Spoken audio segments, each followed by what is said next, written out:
Hello, friends. Ted Wilcox here again to bring you into another thrilling chapter in our continuing saga of magic, mystery, and the American century.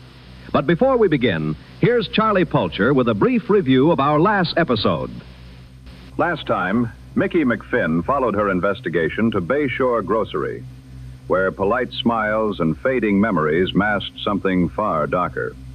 The Burnhams swore they knew nothing about Rose Buffet, the first woman to go missing. But their whispered side conversation in their native language told another story. Using her rare xenogloss ability, Mickey forced the truth from the shopkeepers. Rose vanished after motorcycles rolled into the fog. And darker still, a deputy was the reason for their silence. Now, with her first real lead and reason to doubt the law, Mickey must find out who took Rose and how deep this rot goes. What happens next? We'll find out now. This is the Mythic Chronicles. Entry 1. Crime Wave. Chapter 8. Mickey watches the sunset. October 24th, 1951. The sun dipped toward the horizon, casting a warm golden glow across the Bayshore Grocery and Spirits parking lot, as Mickey settled into the driver's seat of the Super Deluxe. She set the six-pack of Schlitz on the passenger seat and rubbed her temples. Her brain felt like someone had wrung it out and nailed it to the wall. Why was the deputy tampering with reports, intimidating witnesses? The obvious answer. Someone ordered him to. The Burnhams had seen, or in this case heard, something important. She sighed, picking up the case folder, already worn thin from constant handling. Each disappearance had occurred weeks apart, with too many similarities to be coincidence. All three women had gone missing within a few miles of each other, near East Palo Alto's pseudo-red light district, Whiskey Gulch. With its raucous dance halls, cheap saloons, and countless liquor stores, it was the go-to spot for Palo Alto's vice seekers. A perfect hunting ground. Investigators discovered little evidence at any of the scenes, but there were signs of abrupt departure. A shoe left behind at one, an engraved lighter at another, a spilled bag of groceries at the last. Were these women targeted specifically? Or was it simply being in the wrong place at the wrong time? Mickey glanced at the parking lot, trying to imagine the night of Rose Buffet's abduction. If it was as foggy as the Burnhams claimed, the two dim security lights wouldn't have done much to pierce the gloom. What are the chances of a random predator seeing Rose through the murk and impulsively deciding to snatch her? Slim. No. Someone had targeted Rose. But why? Was it as simple as being a woman who lived alone? Or was there more to it? While all three women had been alone when taken, the other two had lived with roommates or family. So what was the connection? Was there one? A shiver crept down her spine as another thought forced its way into her already crowded mind. The first two women had vanished within weeks of each other. But Rose had been gone over 6. Was she too late? Had the quarry already moved on? She was about to reopen the folder when movement across the street caught her eye. The store sat near University Avenue, a busy thoroughfare cutting through Whiskey Gulch. Evening traffic crawled past, but it wasn't the cars that caught her attention. A large dog sat across the road, silhouetted by the setting sun, positioned so she had to squint to make out any detail. Mickey blinked. It wasn't a dog. It was a coyote. She'd hunted enough of them with her uncles back on the reservation to recognize the classic mix of tan, gray, and black fur. But this one was different.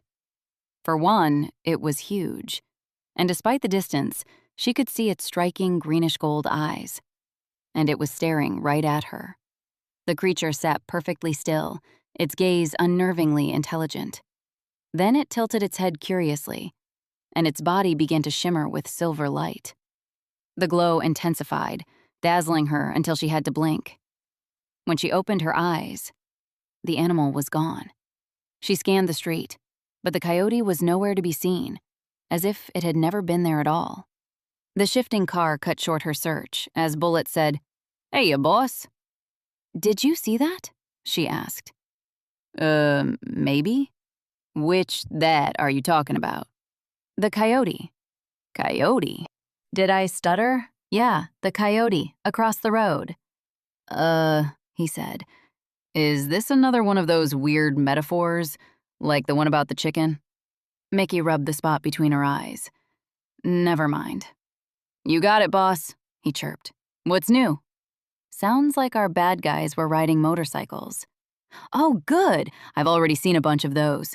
There's 1,000 in this county alone. She sighed. Yeah, well, I guess it's better than hundreds of thousands, she muttered, tapping the steering wheel with the folder. Damn it. Grady was right. This whole thing stinks.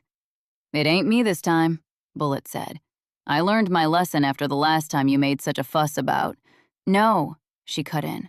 Not you. The case. Something's going on here. Oh, yeah, sure, of course. What do you mean? Mickey rolled her eyes. For one, the bounty's set at a measly $150. That's laughably low for a case like this. It wouldn't attract even middle-tier hunters, let alone anyone worth a damn. You know what that means? That you're not worth a damn? What? No. It means, Bullet, that either the county's broke, which 5 minutes of driving through town will show it clearly is not, or they don't want any hunters worth their salt on this contract. Ah, Bullet said. But you are worth the salt. Mickey smiled. Damn right. That's why I took the case. Because you're the saltiest.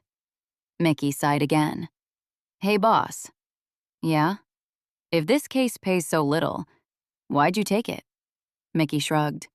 She'd been asking herself the same thing. With Julian and the lament pressuring her about late payments, she lacked time for low-reward cases.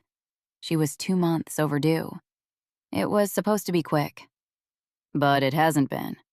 No. Which is bad. Yep. But you've got a lead now, and that's good. Mickey nodded. Right. She glanced at the empty back seat. Speaking of leads, our young Deputy Pomponio's been strong-arming people to keep quiet. How have you been following him this whole time and not noticed?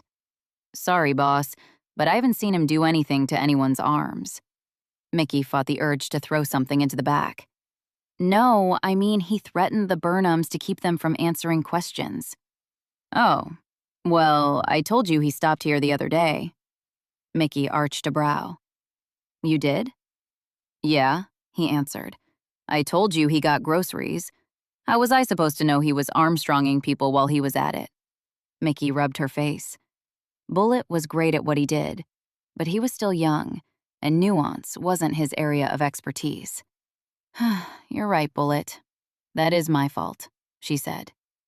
Though now that we know, I'd bet if we checked every place I've been, we'd find similar stories.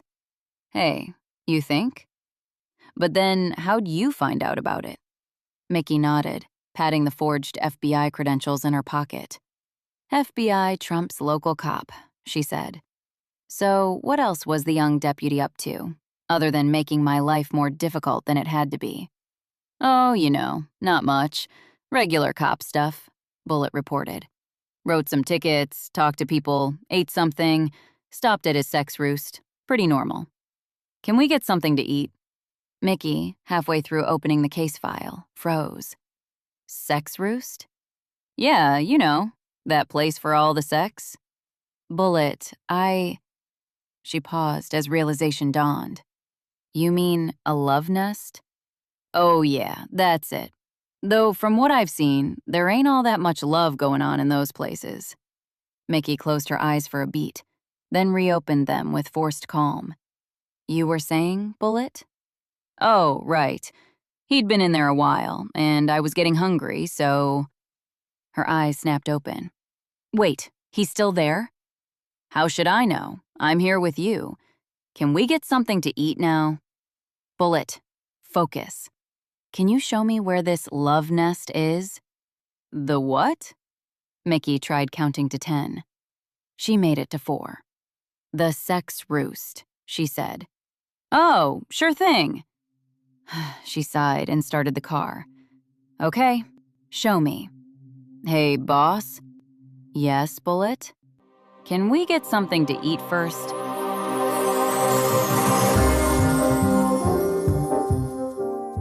Thank you for listening to this episode of The Mythic Chronicles. If you're enjoying the journey, please consider rating and reviewing the podcast. Your words might help bring more mythics into the fold. To listen ahead, unlock bonus content, and gain access to VIP Discord roles and behind-the-scenes updates, check out our Patreon or visit us at SeanTLaffertyBooks.com. I'm Sean. Thanks again for being here.